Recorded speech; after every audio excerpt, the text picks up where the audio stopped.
오늘 본문 말씀은 누가복음 2장 41절에서 52절입니다.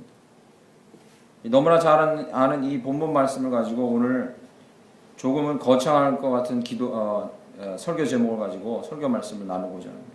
이 시대의 신앙적 해법은 균형이다라는 제목으로 잠시 말씀을 나누고자 합니다.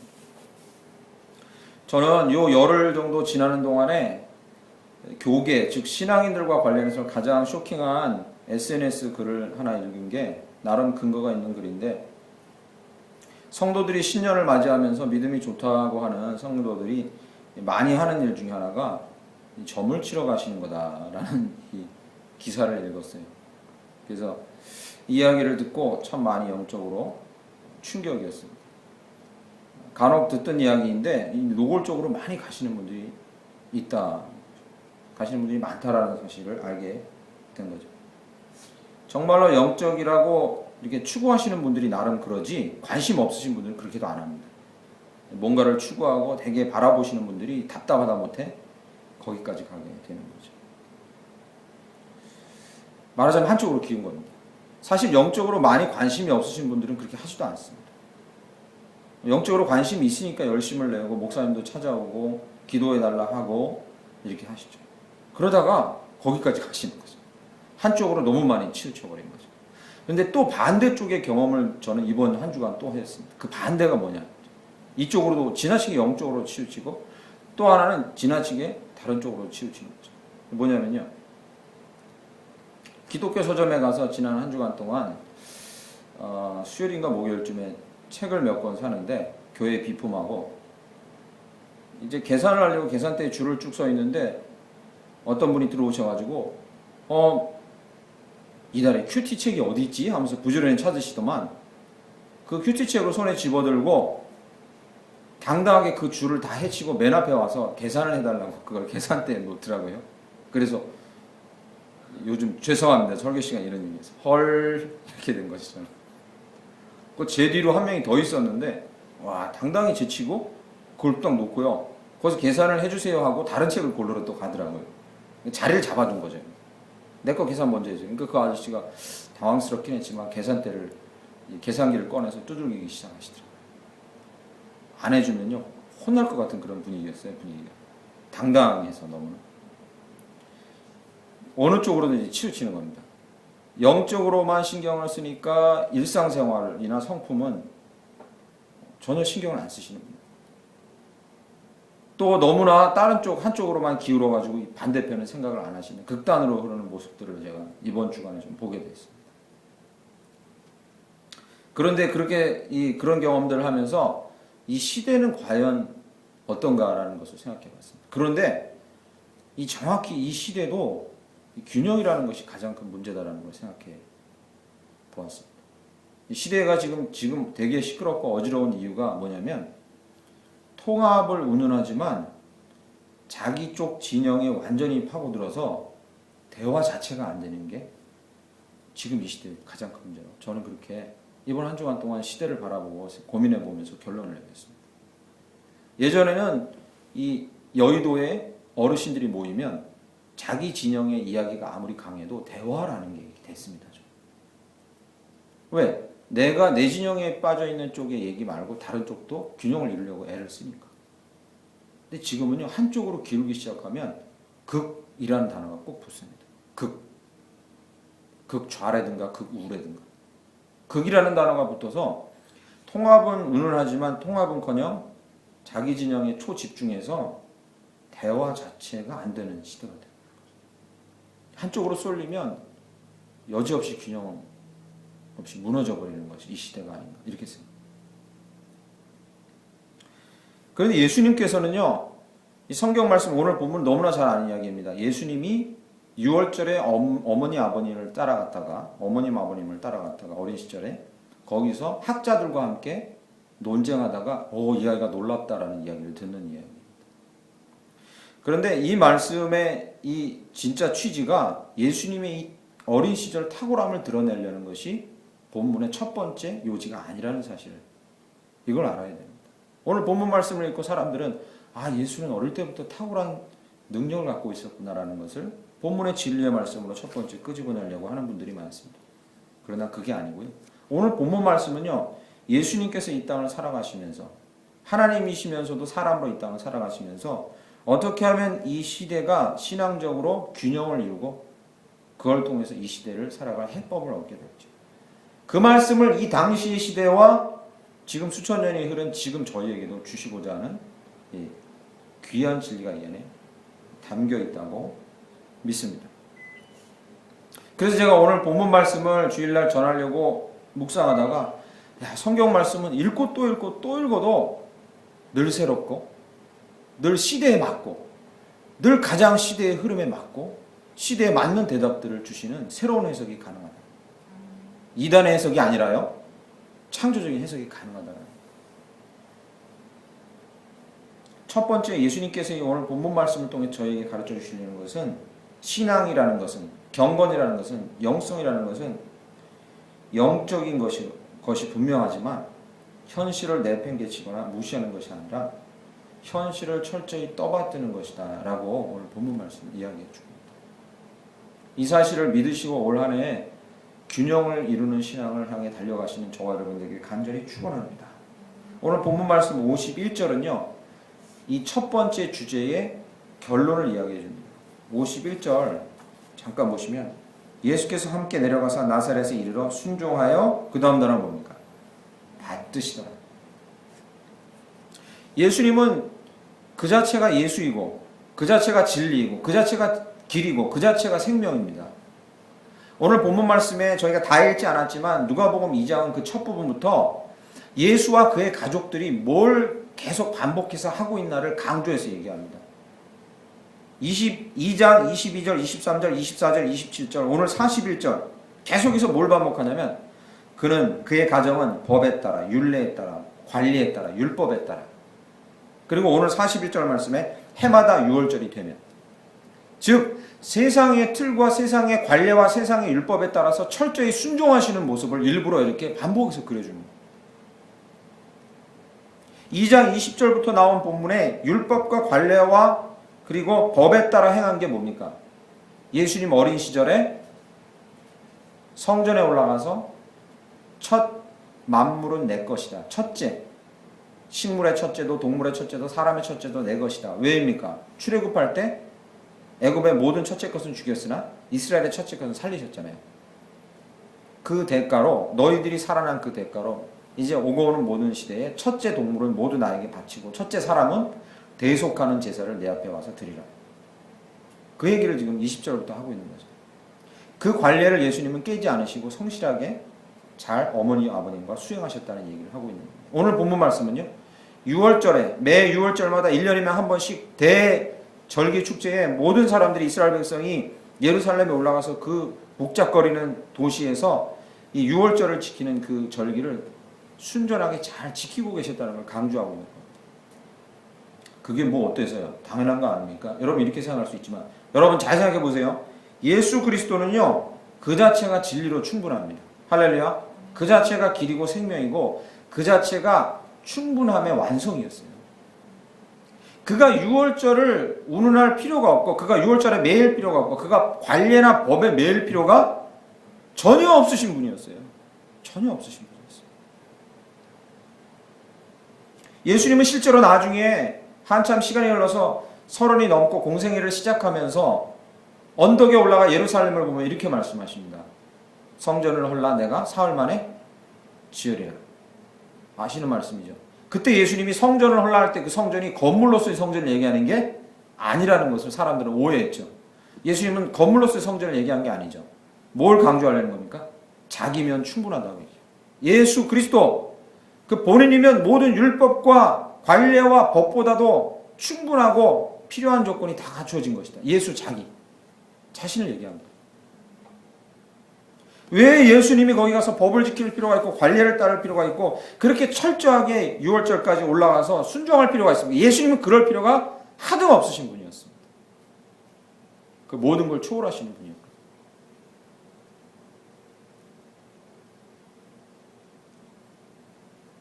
이러한 일을 강조한 목적은 하나입니다. 예수 그리스도께서는 그가 사시던 세상의 일상에 지극히 충실하셨다는 것입니다. 정말로 지극히 충실하셨다는 것을 보여주시려는 거죠. 그리고 그 피크가, 그 결론, 피크가 51절에 순종하여 받으시다. 부모와 자녀, 육신적인 부모와 자녀와의 관계, 그리고 세상을 섬기는 관계, 세상 가운데 살아가는 그 질서를 지키는 관계, 그걸 순종하여 받더라. 이 말씀을 가지고 예수는 효자였다라고 해석할 수도 있지만, 그러나 그거보다 더 포괄적인 의미를 갖고 있는 거죠. 세상의 질서 안에 그대로 받들었다. 그것을 존중했다. 소중히 여겼다는 거죠. 위대한 영적 사명을 이루기 위해서 이 땅에 오신 예수지만, 그러나 30년을 그저 평범한 목수로, 그리고 목수의 자녀로 사셨던 이유가 뭡니까? 그 삶을 소중히 여겼다는 거예요. 정말 소중히 여겼다는 거죠. 마지막 3년의 공생의 기간을 거치는 예수님의 사역 가운데에도 예수님의 사역의 모든 부분을 살펴봐도 하나님의 뜻에 따라 기적을 보여주시는 몇몇 장면을 빼고는 전부 그의 주변의 일상을 존중하시고 소중히 여기셨어요. 정말 소중히 여기셨습니다. 혹자는, 어떤 신학자들은 심지어 이렇게까지 얘기하는 사람이 있습니다. 예수님이 공생의 기간이 30세 넘어서 공생의 기간을 시작하기 전까지 이렇게 필부와 같이 평범하게 사셨던 이유는 그가 아직 실력을 충전하지 못했기 때문이라고 하는 사람도 있어요. 그래서 실제로 어떤 해석까지 하시냐면, 하는 신학자까지 있냐면, 예수가 세례요한에게 세례 받으시고 물에서 올라올 때 성령이 내려왔다는데 그때 그리스도로의 직임을 받았다는 거예요. 능력도 받고. 실제로 이런 주장을 하는 사람이 있고, 이들은 예수를 모욕하면서 이단이 되어버렸죠. 이단이라고 말해도 충분합니다. 이 사람은 예수를 모욕한 거거든요. 그는 이미 아기로 태어났을 때부터 그 안에 신성이 충만했습니다. 할렐루야. 아멘. 그걸 부인하면 안 되죠. 그럼에도 불구하고 그 예수께서 왜 이 모든 관례와 관습과 법에 정말로 그것을 존중하시고 지키셨냐. 다시 한번 말씀드리지만, 경건과 영성과 신앙은 현실을 내팽개친 게 아니라, 진정한 경건과 신앙과 영성은 지극히 일상적인 것에 담겨 있고, 지극히 일상적인 것 안에서 자라고, 지극히 일상적인 것 안에서 완성된다는 사실을 예수님은 보여주시길 원하셨다. 그게 목적이에요. 신앙적인 성숙, 그리고 영적으로 성숙해 갈수록 그 사람은 점점 인간적이 되어가야 마땅합니다. 신앙적으로 정말 성숙한 사람은 정말 갈수록 인간적이 되어갑니다. 인간적이 된다는 게 정말 치사한 인간이 되는 게 아니라, 인간적이 된다. 인간 본연의 모습, 인간이 갖고 있는 본연의 양심을 계속해서 회복해가고 사회에 어떤 사람에게도 해를 끼치지 않는, 더불어 함께 살 수 있는 이런 잘 섞이는 사람이 되어갑니다. 그게 신앙이 성숙한 사람의 모습이에요. 혹자는 이런 사람이 있습니다. 큰 인물이, 영적으로 큰 인물들은요, 사소한 데 신경 안 써요. 사소한 데 연연하지 않습니다.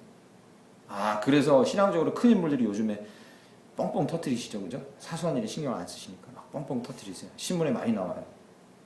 그러면서 이렇게 얘기하는데, 영적으로 큰 일을 하는데 그 정도는 연연하지 않습니다. 그렇지 않다는 거죠. 영적으로 성숙함의 이 대표적인 그 표출과 그 증거는 바로 그 사람이 점점 인간적이 되어가야 한다는 거죠.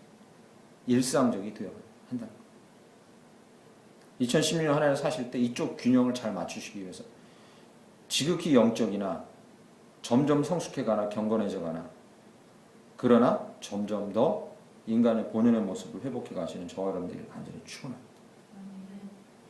이게 한쪽이에요. 이게 한쪽이고, 또 한쪽은 뭐냐면, 또 한쪽의 균형은 신앙, 즉 영성과 경건이라는 것은 우리가 일상적인 것, 즉 육신적인 것에 속해 있지만 그것에 매이지 않고 그것으로부터 자유로워지는, 묘한 말인데 이제 제가 설명을 드리겠습니다. 신앙, 진정한 신앙과 영성과 경건은 무엇이냐? 우리가 지극히 일상적이고 그리고 육신적인 삶에 충실하게 살아가지만, 그러나 그 뒤에는 영적인 원리가 반드시 기반이 되어 있다는 사실이죠. 오늘 본문 말씀의 배경은 다시 말씀드리지만 12살 예수 그리스도를 데리고 예루살렘의 관례에 따라 유월절을 지키기 위해 예수의 부모와 그 친족들이 같이 올라간 장면에서 시작합니다. 그런데 앵걸 다 이 절기를 마치고 내려오는데 하루를 간 거리를 지난 다음에 예수 그리스도가 없는 걸 알게 된 거죠.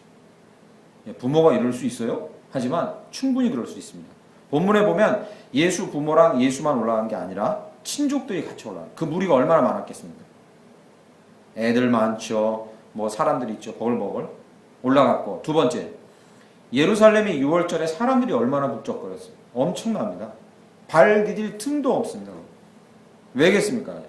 예루살렘이라는 거룩한 도성에 와서 6월절을 지키기 위해 이스라엘의 거의 모든 남자들이 다 그냥 떼거지로 몰려 들어오는데 거기서 발 디딜 틈이 있었겠습니까? 사람 하나 없어지는 거 예상만.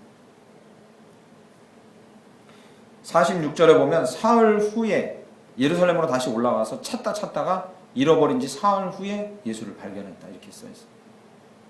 발견한 예수의 어머니와 예수의 아버지의 마음이 얼마나 심각하게 두려움에 쌓여서 근심에 쌓여있는지 저희는 충분히 가늠할 수 있습니다. 왜겠습니까? 지금만 아이 납치가 있는 게 아니고 노예로 삼는 게, 팔아먹는 게 있는 게 아닙니다. 당시에도 여성과 아이를 노예 삼거나 팔아먹거나 은밀히 처치하는 일들이 얼마든지 있었습니다. 대단히 두려웠겠죠. 3일이나 지난. 그래서 예수님의 어머님께서 예수에게 얘기합니다. 아이여, 근심에 쌓여있다가 막 한시름 났다 하는 마음으로 이렇게 얘기하는 거죠. 48절에 아버지와 내가 근심하여 너를 찾아보라, 이렇게 얘기합니다. 당연히 할 수 있는 말이죠. 근심하여 너를 찾았다. 도대체 왜 그랬느냐? 우리를 잘 따라와야지. 그런데 문제는 49절에서 예수님 어머니에게 대답한 이 대답입니다. 내가 아버지 집에 있어야 될 줄을 알지 못하셨나이까? 예수님이 이렇게 대답합니다. 요즘으로는요, 싸대기 맞을 대답입니다. 싸대기 맞죠? 예수님이니까 그런 얘기가 안 써있지만, 이 당시로 만약에 평범한 아이를 잃어버렸는데 사흘길 만에 찾았어요. 너 왜 거기 있었냐? 내가 아버지 집에 있어야 될 줄을 모르셨나이까? 하면요, 바로 싸대기 맞습니다. 이 대답은 전혀 시적절하지 않은 대답이에요. 시적절하지 않은 대답. 아무리 좋게 봐줘도 동문서답이거나 선문답 같은 거예요. 불교에서 하는. 이 질문했는데 중간 과정을 4개 정도 띄워먹고 대답을 하는 거죠. 설명 4개 띄워먹고 대답하는 정도. 그런 대답이었어요.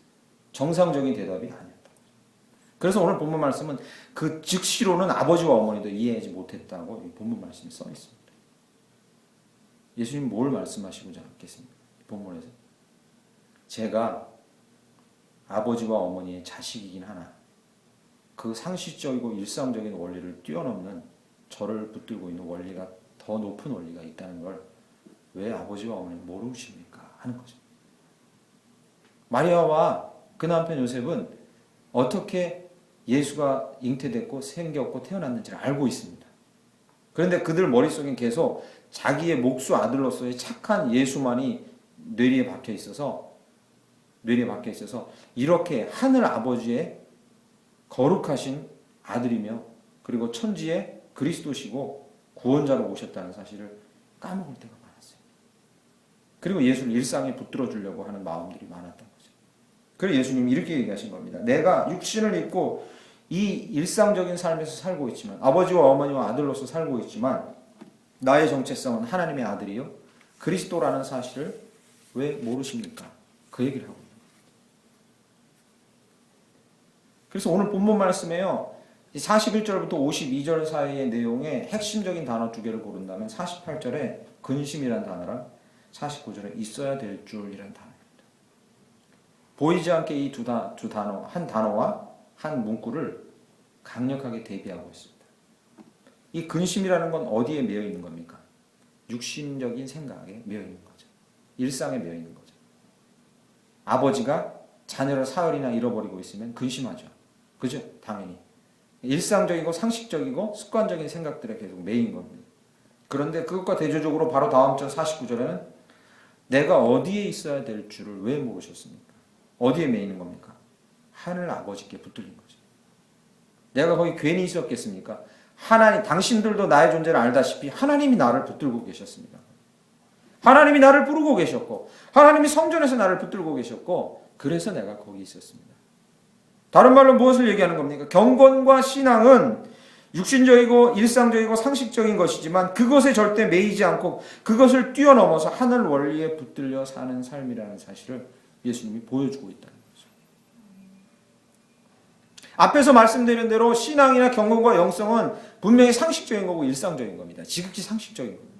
일상에서 자라나는 거고 그 안에 포함되어 있는 겁니다. 그러나 적어도 믿는 사람들의 신앙과 영성과 경건이라는 건 그 근심과 욕심과 상식과 관습을 뛰어넘는 하늘의 원리로 순종하며 살아가는 것이 신앙이라는 거죠. 예수님은 그것을 보여주시는 겁니다. 이런 면에서 한 가지 예를 들어보면 이렇습니다. 어떤 사람이 직장 생활을 열심히 합니다. 정말 열심히 합니다. 일상에 충실한 거죠. 그죠? 직장 생활을 열심히 합니다. 일상에 충실한 거죠. 앞에서 말씀드렸는데 이것은 영적인 삶을 살아가는데 일단은 필요 조건이 돼요. 왜? 앞부분에 영적인 사람은 일상에도 충실하죠. 필요 조건이 돼요. 그러나 이 사람이 진정으로 영적으로 성숙한 삶인지 아닌지를 알아볼 수 있는 다음 기준이 있는데 그게 두 번째 기준입니다. 뭡니까? 그가 겉으로는 일상에 충실하지만 그 동기와 원리가 뭐냐? 무슨 원리와 동기의 기반 위에 서 있느냐라는 거죠. 만약에 직장에서 충실한데 인정받고 승진하고 돈을 벌고 잘되고 만사가 형통하는 일을 위해서만 살아가면 그것은 영적인 삶을 사는 것은 아닌 거죠. 그런데 겉으로는 똑같아요. 직장에서 살아가지만 그러나 내가 좀 손해를 봐도 하나님이 욕 먹지 말아야지. 내가 좀 억울함을 당하거나 힘들어도 내가 참고 그리고 하나님 안에서 보상을 기대하면서 기도하고 나아가야지. 만약 이런 동기라면 일상은 겉모습은 똑같지만 어떤 원리 위에서 살고 있는지가 가려진다는 거죠. 예수님께서 만약에 부모에게 저항하시는 사춘기 증후를 드러내시면서 사흘 동안 집에 같이 안 가고 집에 가봐야 맨날 일만 하니까 여기 머물러 있어야지 이런 동기로 만약에 성전에 있었다면 겉모습은 똑같지만 그거는 추천할 만한 일이 아니죠. 본받을 만한 일도 아닙니다. 그러나 예수님께서 오늘 그곳 성전에 계셨던 이유는 무엇입니까? 하늘 아버지의 전이고 그분이 나를 부르셨고 그분과 교제하기 위해 그곳에 있었던 거죠. 그러니 일탈과 같은 이 예수의 행동도 그것은 예수로 말하면 예수 자신에게 당당한 행동이었던 거죠. 아버지가 나를 부르시는데 내가 거기 있어야죠. 이렇게 얘기합니다. 사랑하는 성도 여러분, 2016년 한 해 동안에 신앙적으로 정말로 여기 계신 모든 분들, 저희를 아는 더 충만한 교회를 아는 모든 분들과 함께 교제하는 모든 분들이 신앙적으로 정말로 많이 성숙하기를 간절히 축원합니다. 그 해법은요, 균형을 이루는 거예요. 방금 말씀드린 두 가지에서 균형을 이루는 겁니다. 그 첫 번째는 이겁니다. 저희가 영적인 대답을 원해요. 사실 영적으로 성숙을 잘 못하는 이유는 기도했는데도 응답을 못 받고 그리고 내가 뭔가를 영적으로 추구해 나가는데도 결실이 없고 이럴 때 영적으로 많이 다운돼요. 영적인 대답을 원하시니까 통찰을 얻기를 원하십니까? 기도의 응답을 얻기를 원하십니까? 그러면 우리는 반드시 기억해야 합니다. 그것이 일상에 충실하다가 일상에서 발견될 것을 기억하고 거기에 충실하셔야 합니다. 몇 주 전에도 이 설교 비슷한 설교를 또 한 번 했는데 거듭거듭 말씀드리지만 우리가 영적으로 놀라운 대답들을 얻고 성숙하기를 원한다면 일상에 충실하시고 두 번째 자기가 그렇게 영적으로 2016년 한 해 동안에 걸어가다가 내가 어느 정도 성숙했는지를 다 달아보려면 재보려면 측량해보려면 어떻게 해야 내가 기도를 얼마나 유창하게 하는지 내가 성경 말씀 얼마나 많이 읽고 있는지 이걸로 측정한 물론 그것도 측정 방법 중에 하나지만 그거보다 더 소중한 측정 방법이 있다는 걸 아셔야 합니다. 그것은 바로 나의 성품이 얼마나 사람들과 잘 섞이고 온유함으로 그들과 화평을 이루고 그리고 또 하나 모든 일을 죽게 하던 내가 하고 있는 거예요. 그것이 우리의 신앙을 달아보는 기준이 될 수 있습니다. 이게 한편이라면요. 2016년 한 해 동안의 신앙적인 성숙을 위해 달려갈 때 우리가 두 번째 기억해야 될 것은 이게 좌측이라면 우측이 있습니다. 일상에 우리가 충실하나 그러나 그 동기가 무엇인지 계속해서 우리 자신을 달아봐야 돼요. 겉모양이 어떻든지 간에 그 동기가 무엇인지 계속 집중해봐요. 내가 과연 무슨 이유로 이 일을 하고 있는가? 무슨 목적으로 이 일을 하고 있는가? 비단 아주 쉬운 예로도요. 내가 성경을 많이 읽어요. 무슨 동기로 이 일을 하고 있는가? 그걸 달아보면 내가 바른 신앙의 길을 가고 있는지 알 수 있어요. 칭찬받으려고. 그건 아닌 거죠. 무슨 동기로 말씀을 읽고 있냐? 주님을 만나기 위해서. 동기를 계속 돌아보아야 한다는 거죠. 물론 어린아이들한테 자꾸 이렇게 깊이 얘기해봐야 깨닫지 못하죠. 애들은 성경 읽는 기준이 분명해요. 피자 먹으려고 그러는 거죠. 그러나 적어도 여기 계신 분들은 그 정도는 아닐 거예요. 성숙한 어른이니까. 우리는 계속해서 왜 우리가 일상에 충실해야 되는지 동기를 계속해서 생각해 봐야 돼요. 그리고 마지막으로 때로는 우리의 일상에서 성령께서 우리에게 상식을 뛰어넘거나 우리의 관습이나 습관적인 생각들을 파괴하는 어떤 것을 명령해도 순종하는 삶이 있어야 돼요.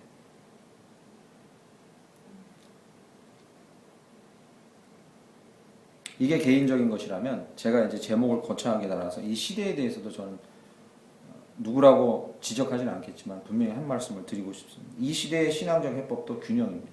굳이 신앙적이라는 말을 빼도 이 시대의 해법도 균형입니다.